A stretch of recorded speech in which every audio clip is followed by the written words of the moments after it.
आज हम बात करेंगे मास स्पेक्ट्रोमेट्री की। मास स्पेक्ट्रोमेट्री एक एनालिटिकल टेक्निक है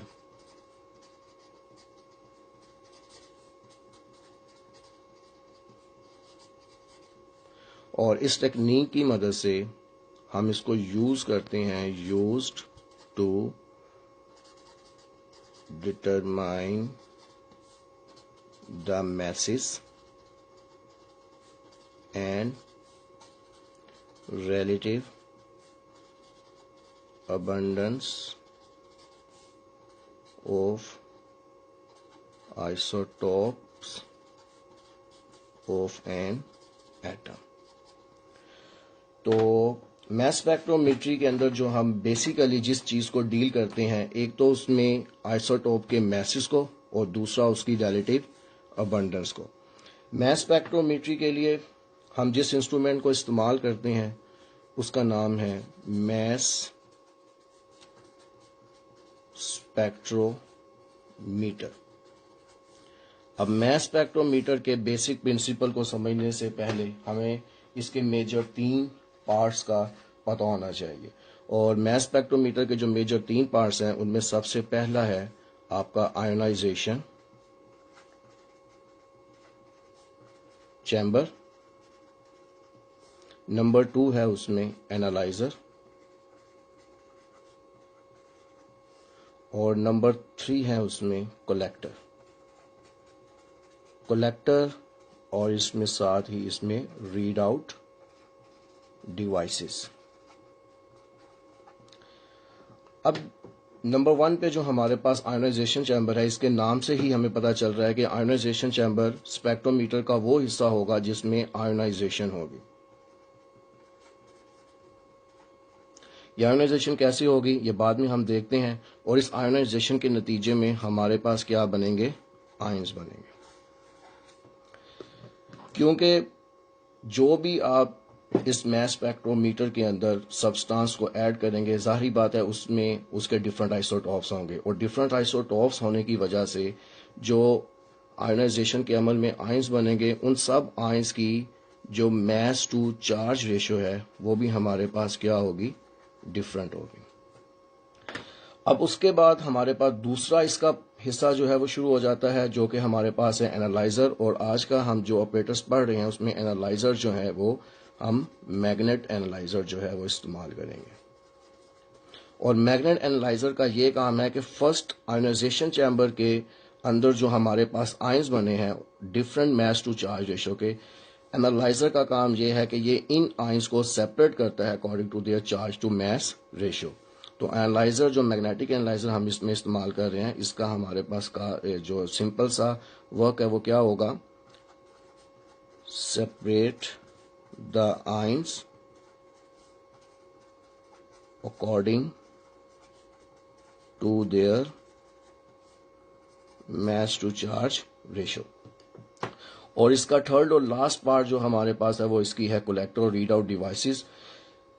आयंस की सेपरेशन होने के बाद कलेक्टर उन आयंस को कलेक्ट करता है और जैसे ही आयन जो है वो कलेक्टर के ऊपर स्ट्राइक करेंगे तो वहां पर एक करंट जनरेट होता है। उस करंट को एम्पलीफाई करने के बाद हम उसके अगेन सिंपल एक ग्राफ ड्रा कर सकते हैं और ग्राफ के एक्स एक्सिस के ऊपर हम आइसोटॉप्स के मास टू चार्ज रेशियो और जो उनके वाई एक्सिस होते हैं वहां पर उनकी रिलेटिव अबंडेंस के अगेंस्ट एक जो है वो ग्राफ बनता है। और उस ग्राफ के नतीजे में हमें पता चल जाता है कि हमारे दिए हुए सैंपल के अंदर जो आइसोटॉप्स हैं उनकी रिलेटिव अबंडेंस जो है वो कितनी कितनी है।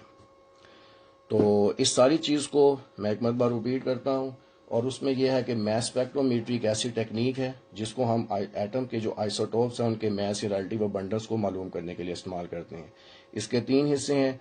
पहला हिस्सा आयोनाइजेशन चैम्बर है। इस हिस्से के अंदर आपके पास आयोनाइजेशन का अमल होगा और आयंस बनेंगे। क्योंकि डिफरेंट आइसोटॉप्स हैं तो हर आयंस की जो मास टू चार्ज रेशियो है वो भी हमारे पास क्या होगी, डिफरेंट। एनालाइजर इसका सेकंड पार्ट है और यहाँ पर जो हम ऑपरेटर इस्तेमाल कर रहे हैं उसमें एनालाइजर हमारे पास मैग्नेट का है और इसका काम ये होगा कि आयोनाइजेशन चैम्बर में जो डिफरेंट आयंस बने हैं उन आयंस की सेपरेशन करना according to their mass to charge ratio. और थर्ड में हमारे पास कलेक्ट और रीड आउट डिवाइसेस हैं। सारे के सारे आइंस यहाँ पे आके कलेक्ट होते हैं और हर आइंस की रिलेटिव अबंडेंस और उनकी मास टू चार्ज के रेशो के अगेंस्ट एक हमारे पास मास स्पेक्ट्रम आता है और इस मास स्पेक्ट्रम के जरिए हम किसी भी आइसोटॉप्स के जो रिलेटिव अबंडेंस है उसको मालूम कर सकते हैं।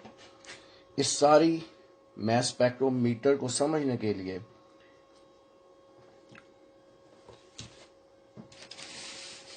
एक डायग्राम में आपको दिखा रहा हूं जिसमें आप इन सारे पार्ट्स को जो है वो वाज़ह तौर पे देख सकते हैं। सबसे पहले जो हमारे पास यहाँ पर एक इनलेट सिस्टम है, इनलेट ये वो पार्ट होगा जहां पर हमने अपने सब्सटेंस को जिसमें आइसोटॉप्स वगैरह मौजूद हैं उसको अपने मास स्पेक्ट्रोमीटर के अंदर ऐड करना है। यहाँ पर एक चीज़ नोट रखनी है कि इस इनलेट सिस्टम में जब हम किसी भी सब्सटेंस को ऐड करेंगे तो उस सब्सटेंस को पहले आपने वेपर फॉर्म में कन्वर्ट करना है, वेपर स्टेट। उसके बाद हमारे पास जो इसका अगला हिस्सा है वो हमारे पास है हीटेड फिलामेंट।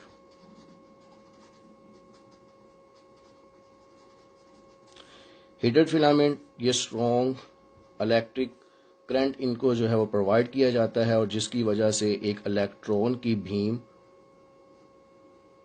जनरेट होती है। जैसे ही हमारा इनलेट सिस्टम से ऐड किया हुआ सब्सटेंस इस बीम ऑफ इलेक्ट्रॉन के साथ स्ट्राइक करता है तो वहां पर इसकी आयोनाइजेशन होती है जो हमने अपने पहले पार्ट के अंदर पढ़ा था आयोनाइजेशन चैम्बर में, और उसके पॉजिटिव आयंस जो हैं वो बन जाते हैं। पॉजिटिव आयंस बनने के बाद नेक्स्ट हमारे पास एक नेगेटिव ग्रिड होती है और जितने भी हमारे पास पॉजिटिव आयन बने होते हैं, पॉजिटिव आयन नेगेटिव ग्रिड इनको स्ट्रॉन्ग अपनी तरफ अट्रैक्ट करती है और अट्रैक्ट करने के बाद ये उनको आगे एक्सेलरेटिंग प्लेट्स की तरफ मूव करवा देती है। एक बात आपने यहाँ पर नोट रखनी है कि ये जो ऑपरेटर्स है, इस ऑपरेटर्स के अंदर जो हमारे पास प्रेशर है वो बहुत ही हमने लो रखा होता है। प्रेशर लो है और वो तकरीबन 10⁻⁻⁶ से लेकर 10⁻⁻⁷ टॉर तक। अब प्रेशर को इतना कम रखने की यहाँ पर क्या वजह है? एक्चुअली प्रेशर को इतना कम इसलिए रखा जाता है कि इस पूरे सिस्टम के अंदर जब आयंस बनते हैं तो उनकी आपस में कुलयन को जो है वो रोका जा सके। तो आयंस की आपस में